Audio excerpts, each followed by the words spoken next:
$5 too much, so just let us know and we'll get it back to you. A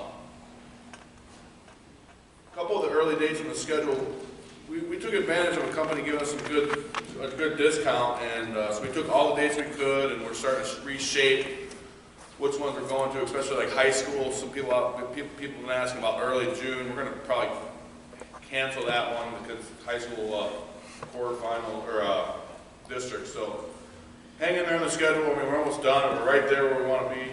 So should be done here next week. Next 2 Sundays, we're going to Lance for his makeup sessions that we missed with the snow and such. So his facility is there's the address right there. We will send you out an email to remind you. By Wednesday, we'll give you guys a time slot. There will be a couple different time slots you can come. If you need a switch, just let us know. It'll be in the afternoon next Sunday, or next 2 Sundays. This is the last couple weeks before high school tryouts, so we're really getting close to finalizing the training program, and then we'll say goodbye to the high school guys for their season, and then for the younger guys, we'll pick up on we're starting to scrimmage a lot more. We're going to be practicing. Obviously, we need the weather to get nice, so real quick. So, all right. So tonight, I wanted to take tonight to do a few different things. To show you guys. I know you don't get to come into our facility at Diamond Jacks, kind of drop off only. You do get to see a lot at Macomb, but you don't get to see the classroom. So half of our players got this particular classroom session, and the other ones in our rotation had to size up for uniforms. So I figured we would get the kids who missed this one and let you guys as parents see exactly how we do it. So this is a sample of how we do it in the classroom. So this particular classroom session was about coachability. You know, this is a huge topic for any of you guys who want to play, on a high level or move on. And well, I mean, just to be the best player you can be, being coachable is a very important thing. So I think the first thing with that, and this is what I'm trying to train our young coaches, that the first thing that we need to do as coaches is earn our players' trust. And I know, when I was growing up, it wasn't quite like that. It was like the my way or the highway technique. But I don't really think that it's, it should be, I tell you to do it, and you just do it because. So we're trying hard as coaches to earn your child's trust, and part of that, is showing them stuff that works, and then they start believing in us and believing in the process and all these things. So some of those things we do expect a little blind faith, but we try hard to get everybody's trust right from the beginning. So to me, the sign of a good coach is someone who observes first, and doesn't jump to a lot of conclusions. So that's part of why we start off slow with the way we do things, because we want to watch. I don't know if you ever had lessons with me or with Joe or Conrad, some of these guys. I tell them, hey, watch for 10-15 minutes before you just jump in and start telling them to do this and that. It gets really confusing for players, and it's just an overload, and that'll be kind of a theme you'll hear tonight a lot. So next thing.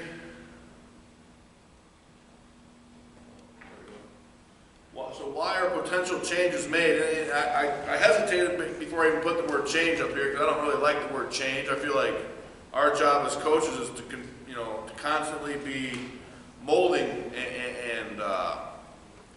and enhancing the players. And to me, it's got to be something serious for a change to happen, and injury potential is one of those things, right? So I mean, I'll make you change your throwing mechanics if I think you're going to get hurt, So, but that needs to be explained, and the big one is ineffectiveness. So, if you're doing something in your delivery or your swing or something and it's just not cutting it, I mean, that's when a coach is going to step in and make a change, And one thing we're working on from the mental side of our kids, and we're constantly trying to tell them, like, hey, when we come in there and try to give a little tidbit of information, we're not trying to, I think the young mind hears that they're no good at something, and they hear, I'm no good, and you you want me to change? And we don't want it to be like that. We try to explain it thoroughly that that's not the case, but we've seen a lot with our young guys this year, and hopefully, you know, they continue to grow as learners. That's important. To learn how to learn is very important. So, you know, it's our job too to help deliver that message easier and understandable. So, you know, as the coaching process moves on, you know, we think that it's our job to do a better job of explaining why things need to be molded or changed. So, you know, this is one thing that you're going to run into with other coaches, hopefully not us, but, you know, this is a constant battle I find with maybe a high school coach compared to us, or a, you know, whatever, college. I got college players who go to college and they're struggling with somebody's personal style or preference, you know, shouldn't matter in the coaching process, but unfortunately it does. So for the older guys, and that's where we're available to talk, is sometimes we have to help you show that you understand, you know, what they're talking about, but at the same time keep your own personal style and stuff, and kind of appease their want to make you do something, and then but still stay within the things that you've learned and you're comfortable with. So, let's see here.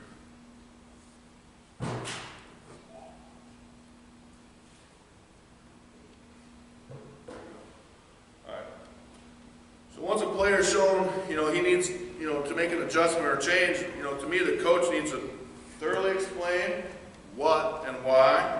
He needs to be clear, you know, that it's a trial and error and that multiple ways can be tried. That's a big one for us, you know. I mean, hey, do this with your batting stance or do this with your arm. Like, it doesn't mean like you got to do it this way or there's no other way.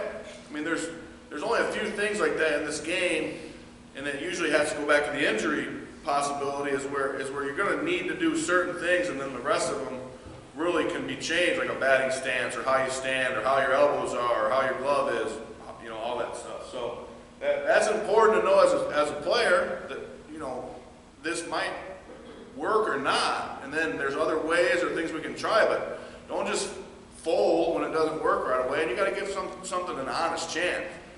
Not just, hey, the coach, you know, I see Eddie do this all the time with hitters, is like, hey, try this, you know, and then the guy takes and swings and misses that three, and instantly he's like, oh, that doesn't work, you know, Eddie's wrong. No, you got to give it a shot. So, and then, you know, the coach has to explain the entire process and the end goal. So, this is the big one to me, and I think, you know, I hope all of our coaches are show you coaches and not tell you coaches, and that's, I think, you know, judging from what I've seen from the guys we have, we do a really good job of that. Now, look, in a couple of years, I don't know how much I'll be able to show how to throw a pitch, but it doesn't, that's not what I mean. I mean, you know, just, there's a lot of people that just say, you know, I see this all the time, it cracks me up, it's like, make a good throw. Like, what does that mean? Like, hey, hit him in the chest. Okay, yeah, I mean, that's what we're trying, everybody's trying to do that. Throw strikes. Yeah, okay, well, why aren't you throwing strikes? Why aren't you hitting them in the chest? You know, why aren't you succeeding? That's where we're going to come in and do a better job than I think most coaches will. Okay? So let's move on to the next page. So this is the player side of it. Okay? So you got to try it. You got to try and have an open mind and you know, listening and being ready to respond. Okay? Being ready to respond when asked, because we want it to be a dialogue and not like a dictatorship. We want this thing to go, hey, let's talk about it. How does it feel? Okay? And one thing that we're a little frustrated with as a staff is I ask a lot of questions, or Jay or Joe, someone's asking a question and the response is not what we asked. It's like something else.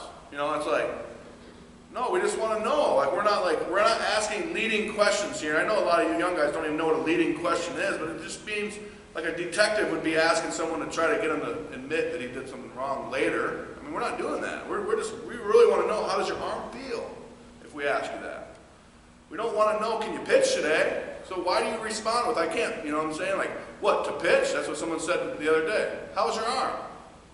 What do you mean, to pitch? No, just tell me how your arm feels, you know, and that'll help us help you guys better, is listening and being ready to respond respectfully, you know.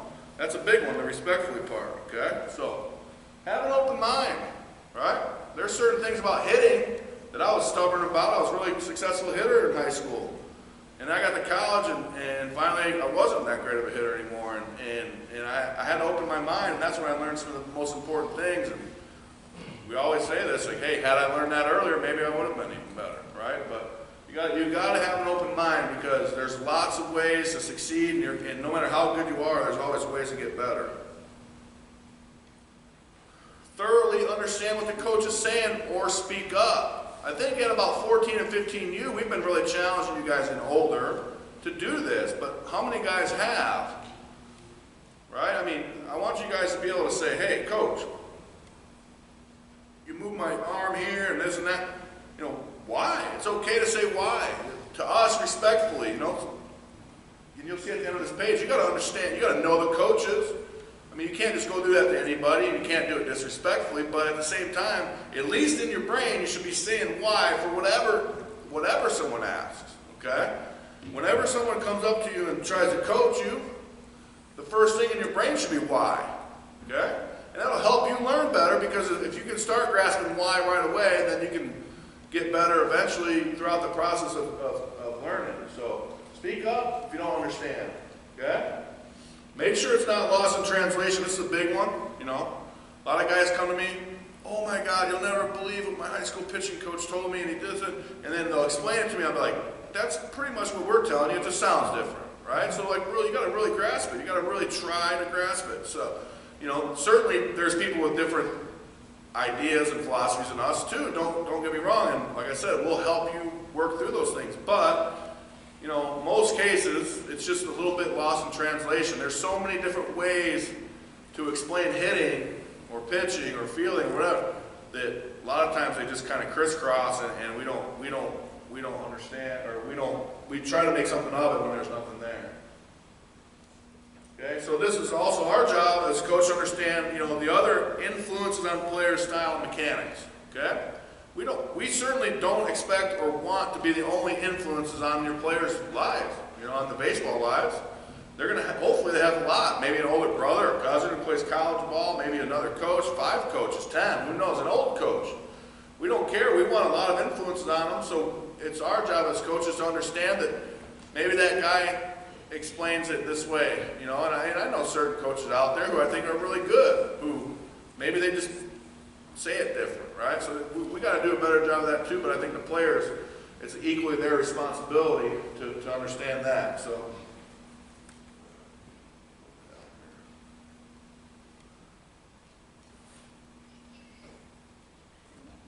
there we go. Own it. And I think Sam kind of touched on some of this stuff, but this is big when it comes to your swing, right? What's yours is yours. We've all now, at this point in your baseball lives, you've put work into being better, okay? You've put some sort of work into becoming a better player. So you are not swinging Eddie Lara's swing. You're swinging your swing, okay?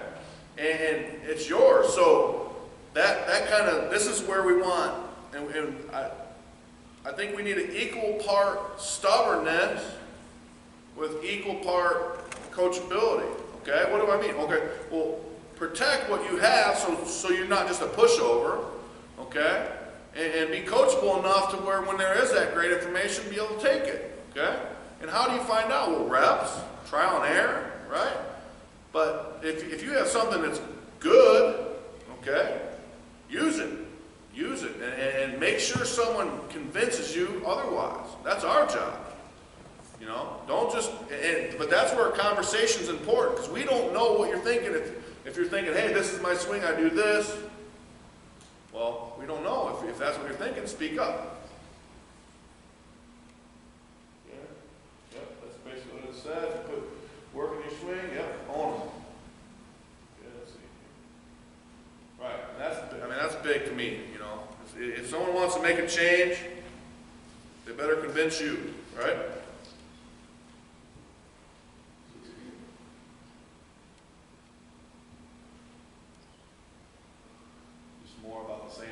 So I think when I start giving lessons to guys, the first thing I tell them is I'm teaching you about you. I'm going to teach you everything you do, right or wrong, so you understand.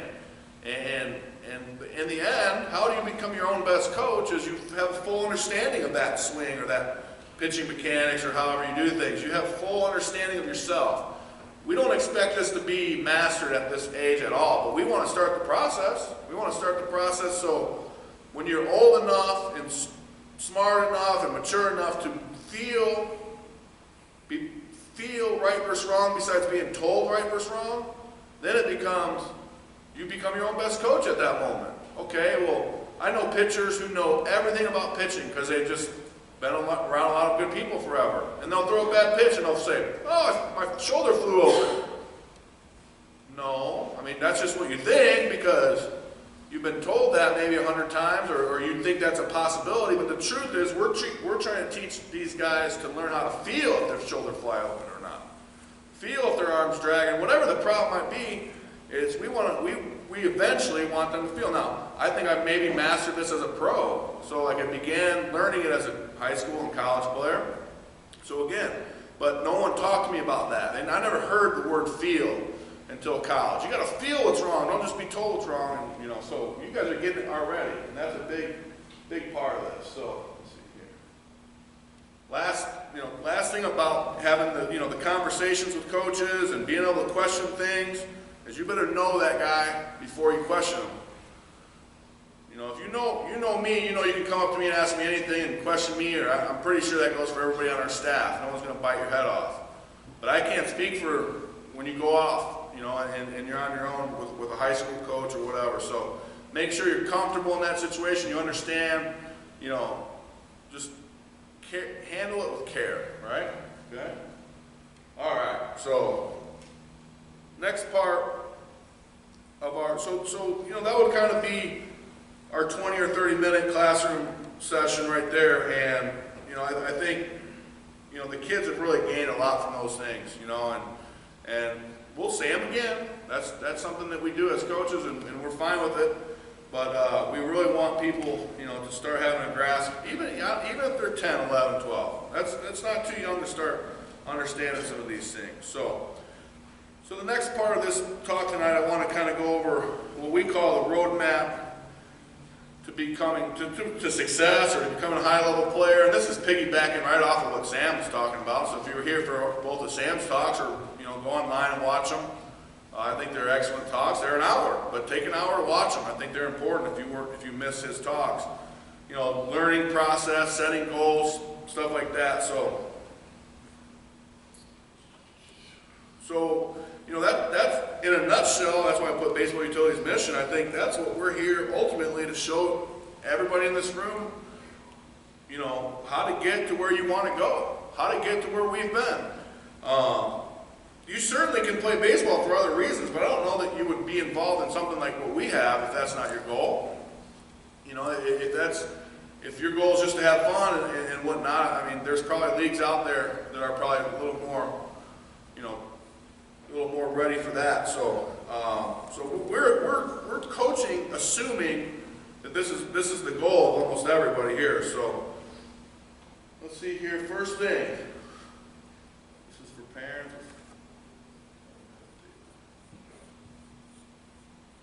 So we think 13 and under, it's okay to be nudged or pushed, down that road to success and becoming a higher level player. For example, hey, make sure you get your push-ups in tonight, or I know you don't want to go to practice, and we're gonna make you go to practice, stuff like that. So within reason, we think it's okay to give a nudge there, here and there, and we think at 14. Now, this isn't exact. I mean, I think these numbers have been what I go by for years. Some people don't get that fire in their belly until 16. Hopefully, it's not too late. Some people have that fire in their belly when they're 12. Okay?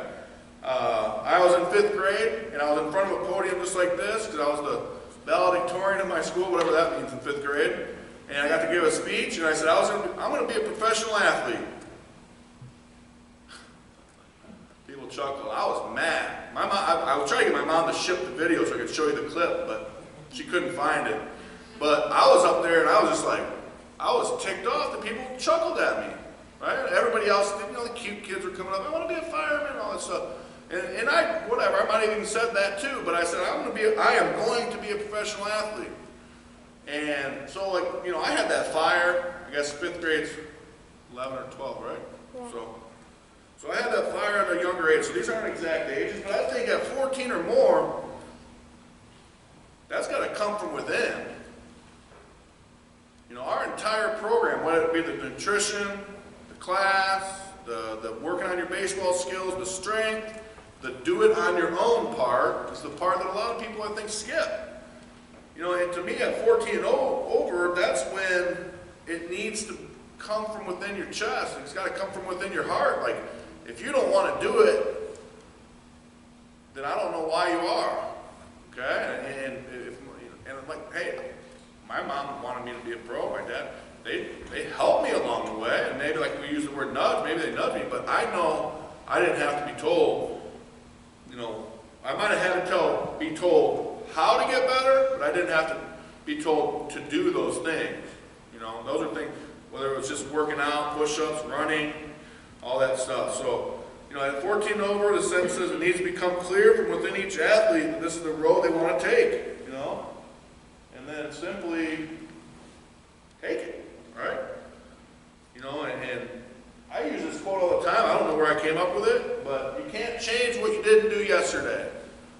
You know, but you can change what you do today and tomorrow, right? So maybe you want to lose weight, and you had you ate wings and burgers and stuff all week, but you can't change that, but you can change tomorrow. You can go and eat a healthy breakfast and get back on the right path, right? So we don't expect everybody to be perfect. Especially you high school guys, you have lives, you know, social lives, work, whatever, school, and it comes down to priorities then. Setting priorities. What are your priorities, you know? We hope we hope baseball's up there, school's out. It shouldn't pass school, because school's what's going to help you get to where you need to get to in the end. But we hope it's up there close, okay? So,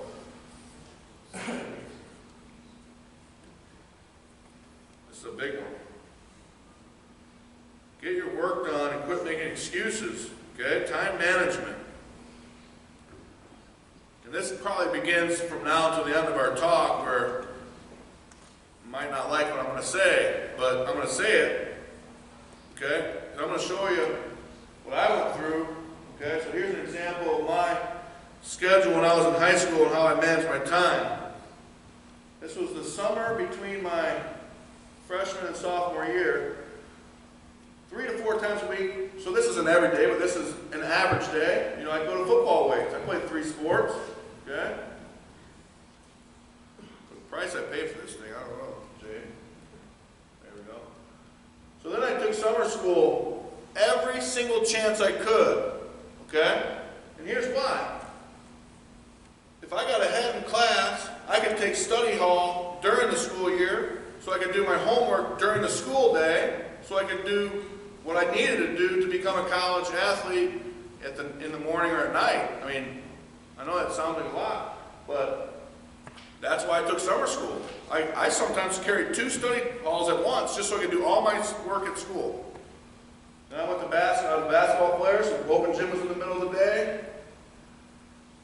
My high school baseball team made us play on our own summer team. We didn't have travel teams, so it was basically our own travel team. And then I could play rec ball at night.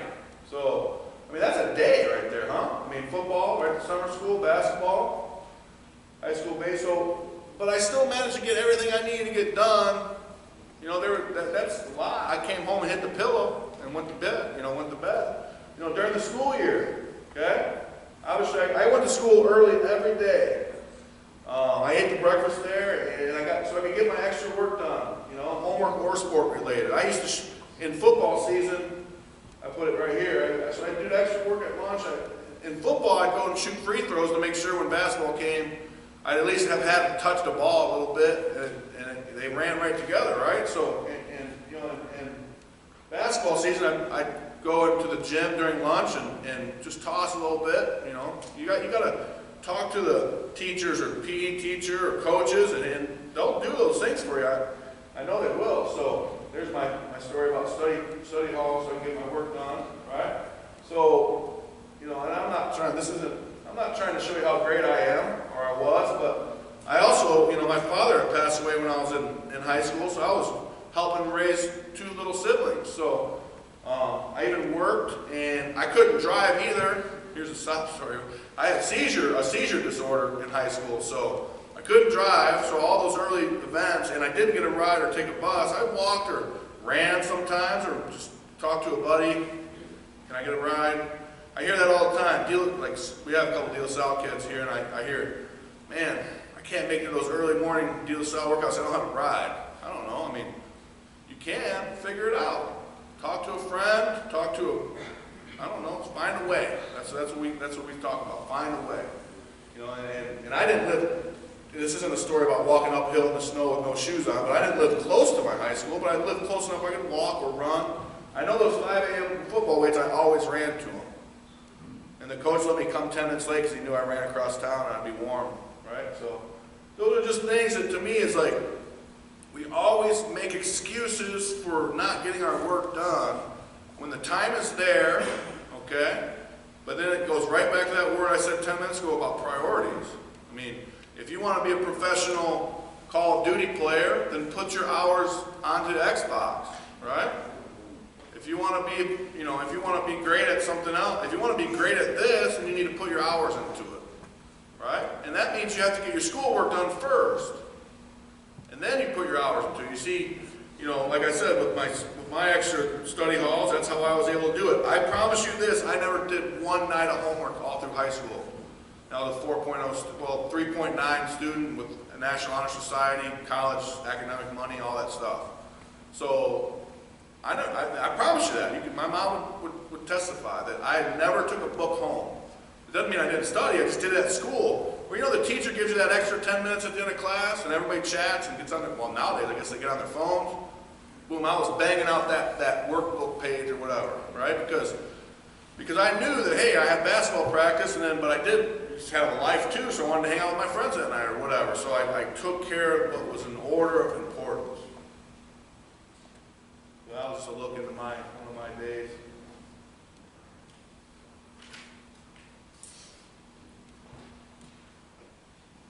This is a big one here. Okay? So let's shift gears a little bit here. We've been talked about time management enough between Sam and I. You know, last year we had a great summer with our parents, and I think in all of youth sports, it's a big problem. I think it's a big problem, you know, and I'm here to say some things that aren't popular, but viewing so many youth events from the side, just being an unbiased person that loves sports and stuff, you know, I formed these opinions over the years. I had some research done and read a lot about it, and the whole hockey dad fighting the crowd or fighting the coach, all that. Fighting a ref, all that stuff. It's a big issue. And so organizationally, we're going to tell you how we want you to act, and we're going to do it because we did it last year. You know, nobody had a problem last year. So this is how we want things to go. So at games, there we go. Read that. Cheer, clap, that's about it. You know, and a lot of people don't get that. Okay? Let's get the next one here. Okay, there we go. Perfect. Okay? Alright, so, you know, I skipped a couple lines there, but the third line says players overwhelmingly want their parents to cheer and clap, not to get obsessive with it. I took a study of every kid I trained. It took me a long time because I trained a lot of kids in different teams, and the results were overwhelming that they want their parents to cheer for them, but not like coach them, not really even single them out, but simply, and this is where, you know, some child psychology and stuff proves that just a simple clap, you could bring a cowbell or something, but not like, we want to stay away from the singling your kid out. You know, that's the stuff that puts extra pressure on this pressure situation that's already there. So that's hard to do. And sometimes I think the mistakes we make in a situation like this are just out of good intentions, okay? But the result isn't good. All it makes is a young, tense player get more tense. And we're trying to teach them to play this game right and have fun with it. We always say if you're good at something, it's a lot more fun. But we're also trying to show them some perspective on how to handle the failures that they're going to handle, that they're going to have. So I know a couple people even mocked me last year, and with the clapping, you know, someone would get a hit, they would just walk over to me and not say a word and do the clap. But that's okay. You can mock me, and as long as you do it that way. So try not to coach your kid. If you think that we're not coaching them and you have the urge to yell out for him how to do something, there's the chance that we're not saying it on purpose. Okay, like that there's a process here. I'm trying to teach our coaches not to overcoach. What's that mean? Every single swing you take, tell them something. Every single out you make, pull them aside. Every single inning, man, the whole meeting on the outside of the dugout, you'll find I don't like it. No, we'll do it every once in a while. Hey, we need a pep in our step or something, but the whole meeting on the outside of the dugout. You see big league teams meet on the outside of the dugout ever? Ever? Never. Never once seen it. So the whole, like, always coaching, we're going to coach in practice and we're going to let them play in games. And part of letting them play is, like, when they fail, we don't have to yell it out. Make a great throw. You know, and that includes everybody in the crowd, right? You know, and there's been downright mean parents about talking about another player, right, and somebody associated with that other player sitting right there. I mean, that's not acting like an adult. That is ridiculous if you ask me. Man, Johnny can't pick the ball up and throw it today. Hey, it's part of the game.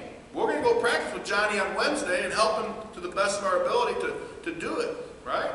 But we're going to use our players that are on our team. We call it a user roster philosophy, and they're on our team until they're not next year or whatever. If they leave, we're going to probably have them back too, because we want to help them become the best they can be. So we got to cut that stuff out. It happens. Let's try to, like, put a filter on that, right? Next one. Don't talk or yell at umps ever. Okay? They're not good. I promise you that.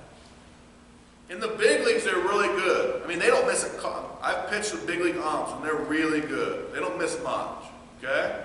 But even in AAA and AA, they miss calls a lot.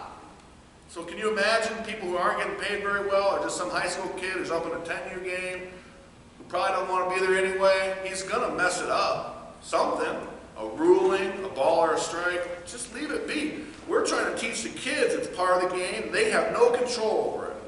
So let's help them understand that they have no control over it. All right? I'm teaching our coaches how to handle umps. And it's a different approach than a lot of people understand. But we'll handle it. We'll talk to them. We'll pick our spots, right? But if the knowledge of you knowing that they're not going to be very good is there, then just understand that that's going to happen and deal with it. All right? Next line, kind of the same thing. Because we're trying to teach these guys to control the things they can control.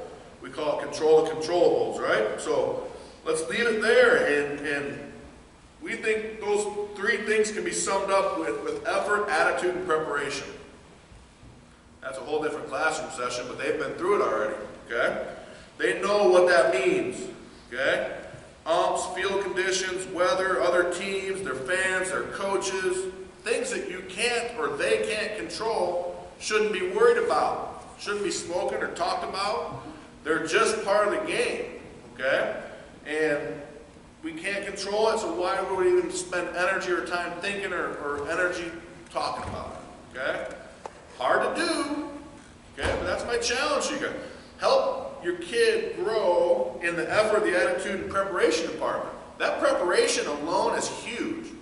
That comes down to sleep and how you eat and working out, and I'm pitching in 2 days, I'm not going to stay up all night and play video games, and preparation's everything. Preparation's practice. Preparation is what you do the day of the game. You know, hey, we had a doubleheader, and I'm swimming all day, and then I'm trying to play a doubleheader. Like, I know you want to swim, and I do too because it's summer, but let's swim after the doubleheader, right? That's preparation. So those are things we can control, our effort and our attitude. Those are the only things, and your players know this, that's the only things we'll get on them about. They know it. They already know it. You signed it already in your contract, in our mission statement. The only thing I will ever raise my voice at your kid about is effort, attitude, or preparation. Those are the only things I'll ever get hot about or hard about, whatever you want to call it. And I know our staff is in the same boat.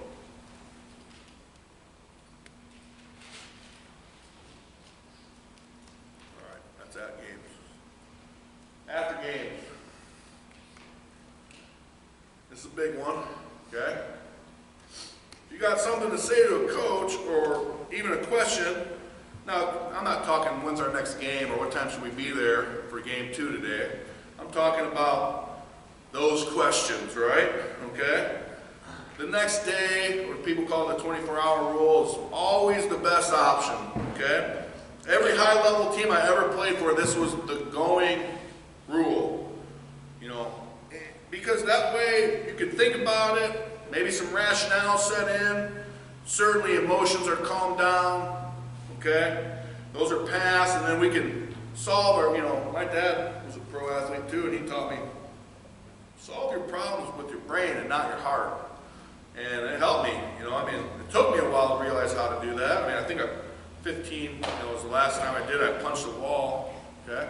And that was the last time I did that, and I learned because I had to sit out of the Babe Ruth World Series. It was on TV and everything, and I was by far the best player, not only on my team, but probably the whole tournament. That's when I realized that the whole emotion thing is going to hurt you in the end, and solve it with your brain, right? So if that's a playing time thing, or you're mad about something, or let's just wait and we'll talk about it.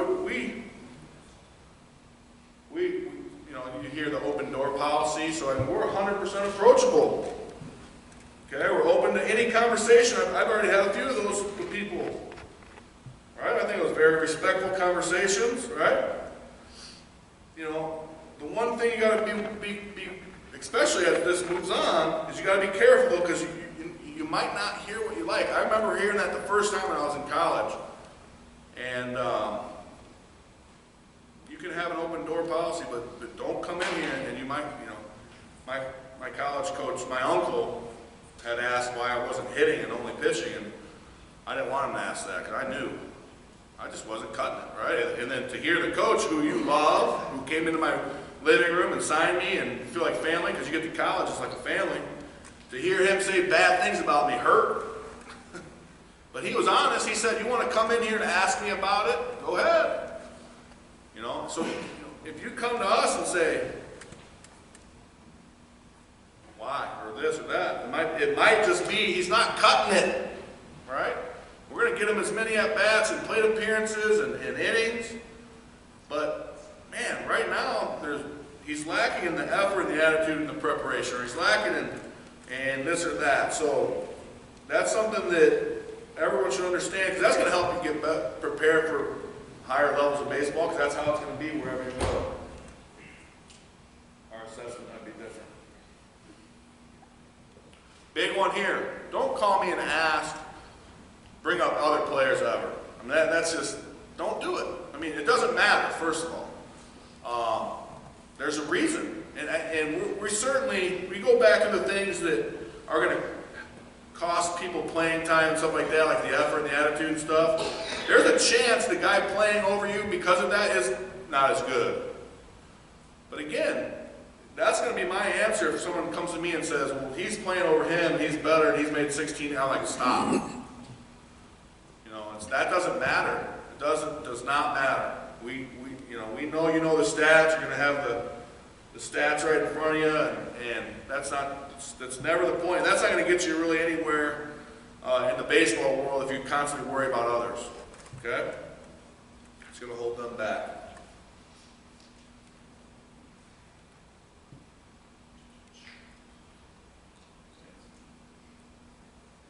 Creating a positive playing environment. This is something that's in our mission statement, something in our code of conduct, okay? This is our job together as parents and coaches, and this is a tough one. This is the toughest one, right? Okay? You know, tell your player no matter what that you love them and you enjoyed watching them play, because that's truly what it's about. Okay? We don't want to, hey, you went 0 for 4 with 2 errors. You're better than that. Well, he knows that. He knows more than anybody that he went 0 for 4 with 2 errors. We don't need to dwell on it. And performance, we're trying to teach our young guys that performance-based criticism isn't going to help. Okay? It's only going to teach, it can't teach us what to go and how to prepare for the next game or practice or whatever, but you know, we're trying to teach them that if you're 0 for 4 or whatever, we just, you know, what's next is most important. That's a common thing we've been talking about. I think your kids should be able to, if you ask them what's important, hopefully they'd say what's next, because I've told it to them 6,000 times this year already, right? So, if we're trying to teach them that, but then they get in the car and it's a rerun of everything, right? Now, am I saying don't talk about the game? Absolutely not, right? You can talk about the game, but let's not focus on the negatives. And I think that you can find a positive in almost everything, right? Let's go grab a burger. Let's grab some ice cream. You know, I think that's important to just show them. I don't care that you were 0 for 4. I just enjoyed watching you play. I'm proud of you. That's important. I was very lucky. Like I said, my grandpa played real quickly for the Indians before he went to Korea to fight. He got drafted. He got pulled right out of spring training to go to a war, and then came back and his career was over. But my dad was a hockey player, and so I was lucky to have some guys who have been through all this. And the only thing my dad ever told me is he's like, go hard today. Some simple cue like that, a positive, simple cue. You know, those are the best things. Your kids will just fuel off of that. Something positive and simple. I mean, and the studies show that just a simple cue followed by a positive reinforcement can mean the world to a kid, right? It was up there earlier, but I love, like, you got this, bud. Here we go. You got this means we believe you can do it. Here we go means let's go do it, right? As opposed to, you know, it was on an earlier slide, but like, come on, or throw strikes. Those are negative cues, but they seem to be good cues, but they're just not. They're poor cues, okay? So we can find a positive in everything. I know we can. I know that sounds, maybe people say that sounds flaky to some people, but it's real for me. It's real for me, you know? I was playing still and had a horrible game. And the game had some family in town, and you know, the grind of the pro season's tough. So after the game, we're sitting there eating some food, you know, having some apps or whatever, and this friend of my in-laws, he was with them, and he's just looking at me funny, and he's like, how? He's like, you pitched, no offense, but man, you had a tough night, and you're here, and you're joking, and I moved on. What's important to me, right? As soon as I got out of the shower, I was done. I pitched poorly. I mean, hey, I needed to pitch good to make it to the big league, so it's not like it didn't mean something to me. But if it's going to hold me back from preparing for my next start, in this case I was a starting pitcher, then I'm going to dwell on it, and then I'm not going to be able to move forward, okay? So I'm there happy to see my wife.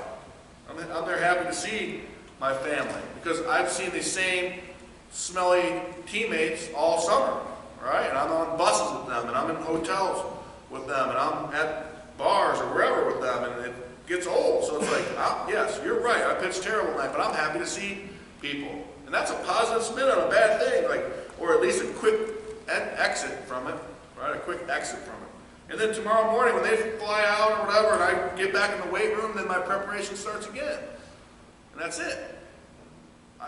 I've already forgot that my ERA went from 2.5 to 4.5 because I can't do anything else about it except prepare to do good the next time. That team traded, I've told the story to the kids, that team ended up trading for me. I just gave up 10 runs to them, and I got traded to them. How does that work, right? But then the manager, who's a big league guy, a major league manager, came up to me and said, I've seen you pitch well all summer, and I saw you in your worst moment. You were fine. You were grinding, you were doing what you could do, and it just wasn't your night. He goes, I love that. I love that the most about you. Sam touched on that when he was here. Scouts see that, coaches see that, I see it. How are you in your worst moment? I guarantee I'll notice. Maybe not everybody, but the people who matter, if you want to make it far in this game, will. And that's why we got to put a positive to everything, okay? The last one's huge, especially for the young guys. Well, I think every age, okay? I don't know how every at-bat is in the balance. How do we hang every at-bat like it's life and death? I mean, it isn't, right? It's just an at-bat. Right? Baseball is a slow, developing game with little opportunities, and one of the main reasons it's so hard on your brain is that when you do go that 0 for 4, is you got to wait a day or 2 or 5 to play again. You know, if I'm 0 for my first 4 in a basketball game, I can still shoot. I can still get more shots in. Other sports, you know, there might be more opportunity to do whatever. But in this game, you know, if I pitch poorly, I got to wait a week to pitch. So I get why there's pressure on every at-bat. I get why we want to succeed. But this goes back to creating a positive play environment. We're trying as coaches to show them some perspective, that it's just an out. Outs are part of the game. Your out is no different. The boys chuckled when I said this in the classroom. I said, if every pitcher, what are they trying to do, strike you out or get you out? What is every hitter trying to do, get a hit? I said, if every pitcher struck every batter out and every batter got a hit, the world would explode. Like, it wouldn't work like that. The game has to end eventually. And that game ends with 21 or 27 outs, whatever innings you're playing. And those outs don't happen. It's going to be you. It's going to be somebody, right? I suppose it could happen with the mercy rule, but you get what I'm saying. It's just a moving part of the game. So I said this at a coach's clinic. I meant to put it up here, I forgot, but I said this at a coach's clinic 10 years ago or so. And I kind of made up, I guess I was just rambling, and a guy emailed me and said, one of the quotes, he quoted me. So I had said, if you don't understand that failure is an option, it'll surprise you every time. Okay? What does that mean? Well, if I go to home plate not knowing that I could get a hit or get out, those are the options. I could get on base, or I could succeed, or I could fail. When I do fail and it surprises me, it's going to throw me back. It's going to take me out of my game, or it's going to take me off of what I'm trying to accomplish. Instead of just saying, I could get a hit or I could not. And when I don't, what's important next is that I go play a solid second base, or make every play, or go back to the mound, or wherever I'm doing to help my team win. And then when I get that other chance, then of course we're trying to succeed. No doubt about it.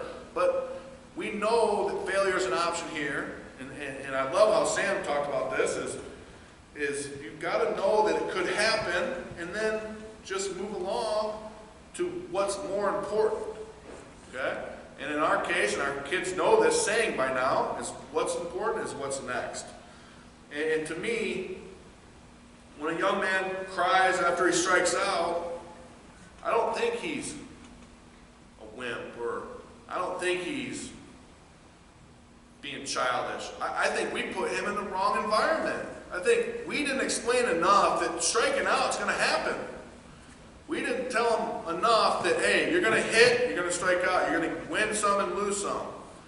And if they understand that that's part of it, then it's easier to move on to what's next. Because creating this environment, to me, is the most important thing in our program. Yeah, developing players. We're not going to be able to develop them if we don't create this environment. Yeah, making kids get to college. They're not going to get to college if they're not playing. Eventually this game will grind you to a pulp. This game will take it out of you if you let it, or if you can just learn to, okay, I don't care. Have an I don't care attitude enough to move on, but care enough to know that you got to get better than when you don't, right?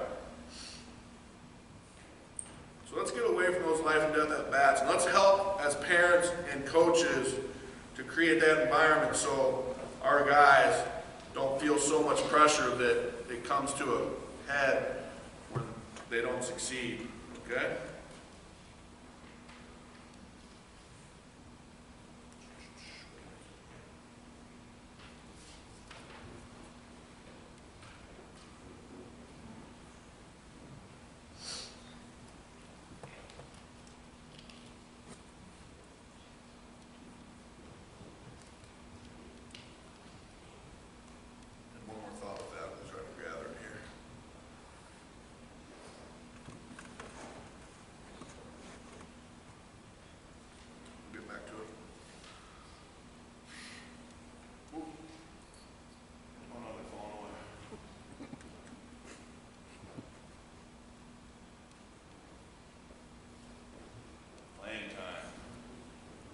Big one here. Your kid's going to play in our organization. Although I've spoken to most of you at between tryouts or just having personal interviews with you, and you know, I don't like the whole, I call it the playing time model. You know, 15U team carries 10 guys, that's the playing time model. Right? It's stupid. 11, whatever. That, you know, we're going to carry enough guys to be able to not put people in harm's way, to be able to learn from our good coaches on the bench too. Okay? Our basis for playing time is plate appearances. Simple. Not time in the field. Of course you're going to play in the field too. Okay? The older you are, but if you're not hacking it, the less you're going to do that. I mean, the younger guys will keep firing out there, right? But if you're on a 17U team and you drop every single ball, you're probably going to hit most of that summer, and that might be it. Okay? We're not going to give up. We'll work out practice. We'll this and that. But the truth is we consider you playing if you're in the lineup. Okay?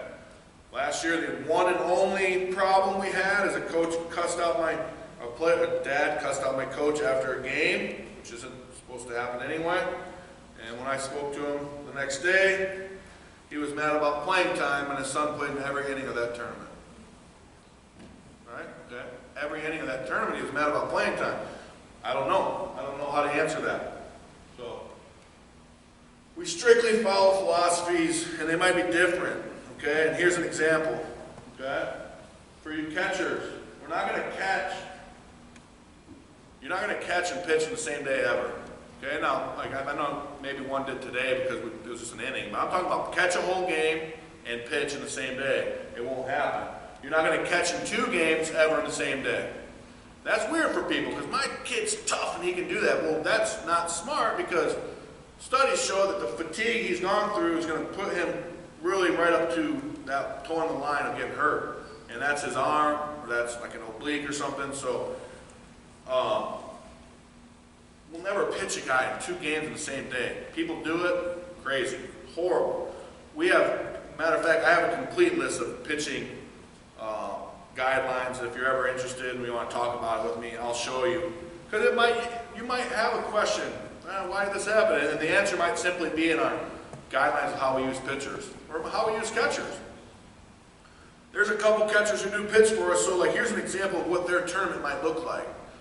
If they're like one of our top catchers and maybe our 3rd starting pitcher, like we're going to go, he's going to catch AM game on a Friday, he's going to DH or EH the afternoon game if he's swinging it well, he's going to pitch on Saturday in the AM, and then he'll play a secondary position or DH or whatever again, and then Sunday he'll come back and catch, and that's like, oh my God, I'm only going to catch 2 games. You're going to thank us for that eventually, right? Now, if you're not a pitcher, you can catch one game every day, but that's it, okay? Last year, about gnawed my fingers off when we had a catcher break his hand. We had absolutely nobody else. We caught a guy twice in the same day. And guess what that guy did? He went to the hospital that night, right? I mean, I was so mad that we had to do it. We did, and we won't cross those philosophical lines. We did. Kid went to the hospital. He's fine. He's just dehydrated. But it's summer. It's hot, especially those older guys. We're gonna watch them. So it's not that we don't think your kid's tough enough to catch a couple games. It's just we're not going to do it. Okay. So, but most people before tryouts and stuff, we knew that, so it shouldn't be a surprise. Pitching, most of our starters will get their own game, and that's what you get for the tournament. We're not going to try to piece together, let's say this guy is a stud on the mound, and I'm going to try to go 3 innings on Thursday with him, and maybe close him a game on Friday, and it's all within the tournament guidelines for pitch count, so I'm going to squeeze an inning out of him on Saturday, and they'll go 3 on Sunday. No. But his total pitches added up to the normal pitch count, and all this stuff, and it helped us win the tournament. No. He's going to get a game, and he's going to pitch as long as he can that game, and then he's going to become whatever else he does for the rest of the tournament and swing it. And that's important because almost every organization out there abuses pitchers. Some of it's because they don't care, and some of it's just because they don't know. Well, we know and we care. So I didn't pitch till I was 31 because I ever got abused.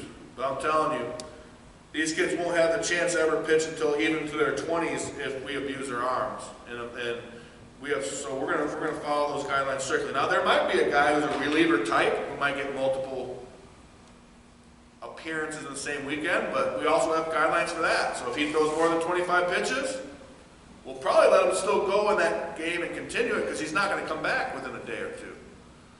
All right, so and pitch count's not everything, but I'm teaching these guys all the things that go along with that. Labored innings and labored pitches. Maybe it's proven that when you pitch with bases loaded, no outs, you're trying harder, you fatigue quicker. So we're monitoring all those things. Body language. How many times did you warm up? Huh? We watch how many warm-up pitches they throw. I mean, we want you to throw the minimum, but some guys get out there and throw a bunch. So these are all things that are carefully calculated. We're going to speak with all of our coaches before every tournament, before every game, and they're going to have a plan for the whole tournament, not just that game. They're not going to write the lineup in their car and post it. It'll be done the night before. And they're going to think, who's my starting pitcher, and who's coming in behind him, and who's going to close if we're winning, and who's going to pitch if we're getting beat up, and who's going to, these guys will be ready for that. And that's different than what you're ever used to, I promise you that. I know college coaches who don't even tell college pitchers when they're going to throw. That's crazy. We will let you know when you're going to throw. Right? If you're one of those catcher-pitcher types where it's going to be, we'll let you know. We'll give you advance notice because that kid whose dad cussed us out was told, hey, he was second base, the starting pitcher went to second, he came out. As he's coming out of the game, he goes, hey, you're still DH, but you're going to catch next game, so we need you to rest for 3 innings. That was their version of sitting out. He still batted. I mean, that's why we judge our bases on plate appearances, not just every inning that you're in the field, because that was a strategic thing that just was misunderstood grossly. So just between our pitching and catching rotations, it creates an easy rotation of playing time, right? And a lot of that, has to do with safety and usage of pitchers' arms and catchers. So,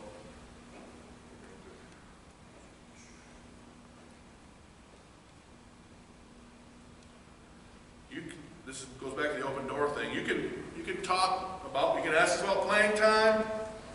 This is where you might not want to hear what we say. We're sitting here trying to find places for certain guys who maybe aren't prepared the way we think they should. But we're going to give these guys plenty of notice. We're going to give these guys plenty of talks and plenty of inspiration. So when maybe a guy's not getting the time he thinks or whatnot, and this is more for the older guys, because like I said, the younger guys are going to shuffle in there no matter what, is it shouldn't be a surprise when it comes down to that, right? And this is also where we're just not going to talk about other players. So, order of importance, order of bringing an issue, go to your head coach.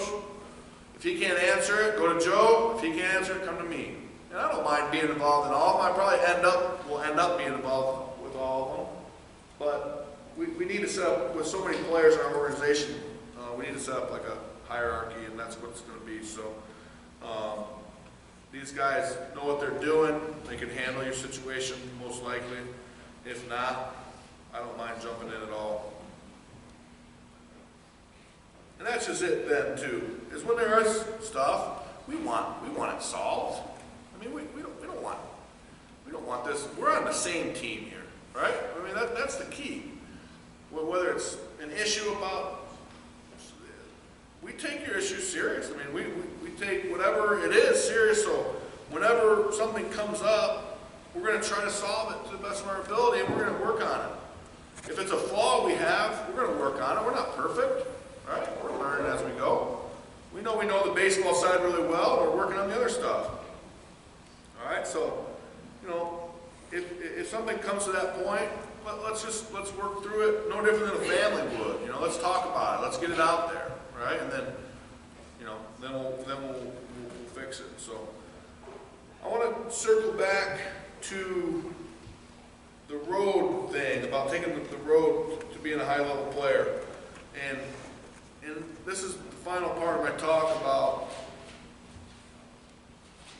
preparing to become the best you can be. This word, I hate it.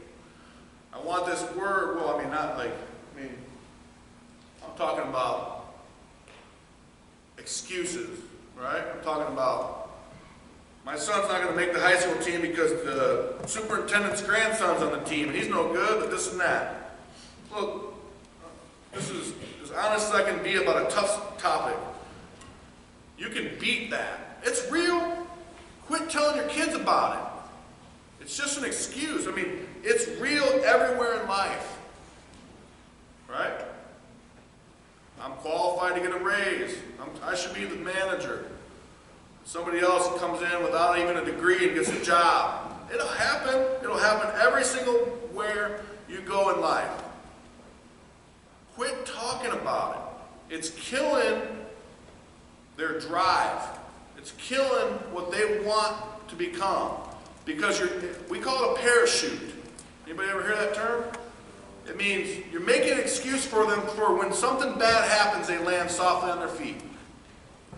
And that's probably the single best thing that I took away from being a pro was those guys, your teammates, are harsh. You make excuses, they'll just bury you in the clubhouse on the bus rides. You act out of line or do something stupid, you better watch out because they're going to be on you about it. You want to toot your own horn and act like you're so great, you better watch out because they're all great. This guy got called up to the big leagues and I didn't. Well, that guy's better than you. He is, okay? Every once in a while there's a guy, hey, he got signed for a bunch of money, they're going to give him a few more chances than they gave you, but in the end, you still weren't good enough. I have no chance of making my high school team because my coach doesn't like me. Go talk to him. He's a teacher at your school, so set up a meeting with him. You know how impressed coaches are when you come and talk to them about your intentions? I've had 16 players get cut from their high school team and go on and play college baseball. Some of them remade their high school teams before college. Some of them got cut 3 years in a row. And every single one of them, I spoke to him, I said, go sit down with them and say, Coach, I didn't make the team, but I want to know what it's going to take to do it. What it's going to take next year to do it, because this means something to me. Okay? I worked for it, I failed, fine. What do I got to do to be better? That's what inspires good coaches. I can't tell you every coach is going to be a good coach, but I know that if they're half smart, they'll know that you want it. And in the end, if you're a borderline player and you show that you want it, you should have the edge over the next guy. I can't make guarantees of what's going to happen. I don't know the reasons, and I don't care. Because in the end, all these things we do are going to help these kids become better people, better grown-ups, more mature, right? But if we keep giving them excuses before things ever happen, they're never going to learn to grow from their failures.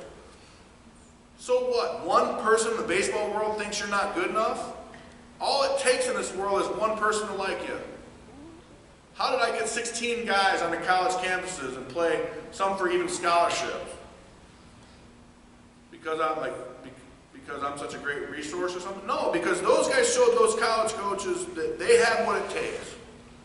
That one person didn't agree with that, and I know, look, if someone takes your high school uniform away from you and you're not on your team with your buddies, that hurts. I've seen the pain, the real pain in some people's eyes when they get cut. And those are always the guys who end up doing something with it. Always. So I can't be more clear than, if it's a real thing, let's stop talking about it anyway. Because it goes back to one of those things that we can't do anything about. We can't do anything about it. So those are my two least favorite words in the world. You see the second one down there is can't. And that's what I'm going to close tonight with. Is I feel like this is more for, well, this is for everybody, but young guys especially. When we ask something out of you, we're never going to ask you to do something you can't do. We're never going to say, stand up here and do 4 backflips and land on your feet. It's just not going to happen, right? But we are going to say, hey, I expect you to learn how to feel that ground ball better, and the steps to take it are this. Right? If your attitude is I can't, if your response is I can't, you already can't. You've lost. I know that's, look, that's a cliche or something. Cliches are cliches because they're true. I mean, cliches, think of all the cliches. I mean, they're there because they're time tested and they've worked on different situations over different years and different aspects, but in the end, those cliches are real because they are real. And if you don't think you can do something right off the bat, you've already lost. So we're not going to have those words around our organization. Those words are worse than any word to me. So I'll close it with that we want every single guy in this organization to grow. We want you guys, we want it so bad. If we want it more than you, that's a problem, but we do. We do want it really bad, so we hope that they want it bad, you want it bad.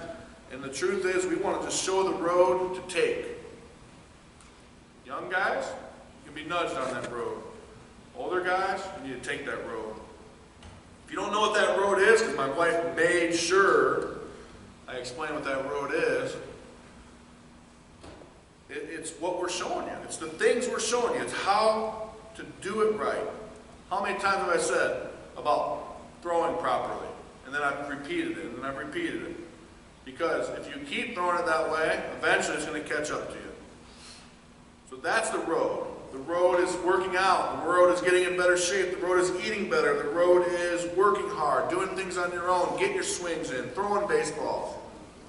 You can do those things. There's time to do it. That's why we touched on time management. Sam talked about it. Have a point system. Have a process. In the end, you guys can do it. Baseball is the coolest sport. There's lots of chances to play in college out there. And I know 10-year-olds and 12-year-olds and 13, you guys aren't ready to think about college yet, but I told you when I was in 5th grade I knew I wanted to be a pro, and I did. I became it. And had it not worked in baseball, I would have done everything I could have done to do it in football. And had that not worked, I don't know. But I would have tried in golf or something else. But I was going to become it no matter what. Nothing was going to stop me. So, set your goals, set them high, work hard for them. Let's cut out the excuses. I know that's hard to hear sometimes, but we're here to help you get down that path. If you need help knowing what that path is, come to us. Please come to us for anything. That includes parents and players. I was told I was unapproachable by the team who left us. I think you all know by now a team left us, 15U. I was told by one of the parents I was unapproachable, and I'm just like, I know I'm a pretty serious guy, and I got a serious look on my face most times, but I don't know any other evidence that you have that I'm unapproachable, right? I got in one argument with a parent last year, and it's because he's cussing my coach out. So that's going to happen. If you cuss my coach out, I'm going to get mad. So other than that, I'm going to be approachable, okay? So keep your eye on the schedule. It's constantly changing. I know our website has been a grind. Jason, thank you, Jason. He's been working, and Joe has been working hours and hours and hours on it. It's tougher than we thought. It's not as user-friendly as we thought. We were trying to get all the content up there, get all the scheduling up there, get all the stuff on there. Some people were registered, we didn't know, they were hidden off in no man's land and all those things. So we're working really hard to make sure that website, because that website's ours. We bought it, we spent a lot of money on it, so it's ours. We got to figure, we're continuing to figure it out. So keep your eyes on the schedule, keep your eyes on the finances. We think we're caught up with everybody. If it doesn't show your finances as caught up, or it shows you all the payments you've made, let us know so we can update it. And other than that, this last couple of weeks, let's grind it out hard for you older guys, and we'll send you off to high school, and then you younger guys will be playing as soon as it gets nice. I can't wait, because I'm tired of grinding, right? I want to get out there and have fun, right? I hope you guys are ready too. So, all right. While we're here, might as well ask if there's any questions about anything I can answer right away, and other than that, we'll go. Anybody?